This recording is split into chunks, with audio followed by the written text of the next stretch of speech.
Hi மக்களே, எல்லோரும் எப்படி இருக்கீங்க? நான் ரொம்ப நல்லா இருக்கேன். இன்றைக்கி நான் ஒரு சூப்பரான ரெசிபி தான் உங்ககிட்ட ஷேர் பண்ணலான்னு வந்திருக்கேன். அது ஒன்றும் இல்லை, வீட்டில் மீதி போன ரைஸை எப்படி காலி பண்ணுறதுங்கிறது தான் இந்த வீடியோவில் சொல்ல போகிறேன். இந்த ட்ரிப்பை நீங்கள் கண்டிப்பாக யூஸ் பண்ணி பாருங்கள். வீட்டில் கண்டிப்பாக சொல்கிறேன், ரைஸ் எல்லாமே காலி ஆயிரும். வீட்டில் இருக்க மீந்து போன ரைஸை எடுத்துக்கோங்க. நெக்ஸ்ட் வந்து கேரட், பீன்ஸ், முட்டைக்கோஸ், ஆனியன் எடுத்துக்கோங்க. இதெல்லாத்தையும் கூட சாப் பண்ணி வச்சுட்டு இது வந்து ஆயிலில் வந்து ஊற்றி நல்லா வந்து ஃப்ரை பண்ணிக்கோங்க. இது கூட வந்து எக் ஆட் பண்ணி நல்லா ஃப்ரை பண்ணிவிட்டு அது கூட வந்து ரைஸையும் ஆட் பண்ணிடுங்க.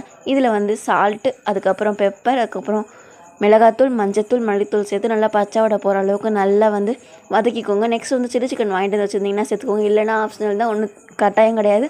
இது எல்லாத்தையும் போட்டு நல்லா பச்சை வடை போகிற அளவுக்கு நல்லா மிக்ஸ் பண்ணிவிட்டு நெக்ஸ்ட் வந்து ஷேவ் பண்ணுங்கள். அவ்வளோதான். கொஞ்சம் நேரத்தில் நீங்கள் செஞ்சுருக்க சாப்பாடு ஃபுல்லாகவே காலியாயிரும். இதுக்கு வந்து நான் கேரண்டி. நீங்கள் ஃபஸ்ட் டைம் பார்க்குறீங்க அப்படின்னா மறக்காமல் என்னோட சேனலை சப்ஸ்கிரைப் பண்ணி சப்போர்ட் பண்ணுங்கள் ஃப்ரெண்ட்ஸ். Thank you so much. இந்த மாதிரி வீடியோஸ் பார்க்கணுன்னா மறக்காமல் சேனலை சப்ஸ்கிரைப் பண்ணிக்கோங்க. நெக்ஸ்ட் எந்த மாதிரி வீடியோஸ் அப்லோட் பண்ணலாங்கிறதே மறக்காமல் சொல்லுங்கள்.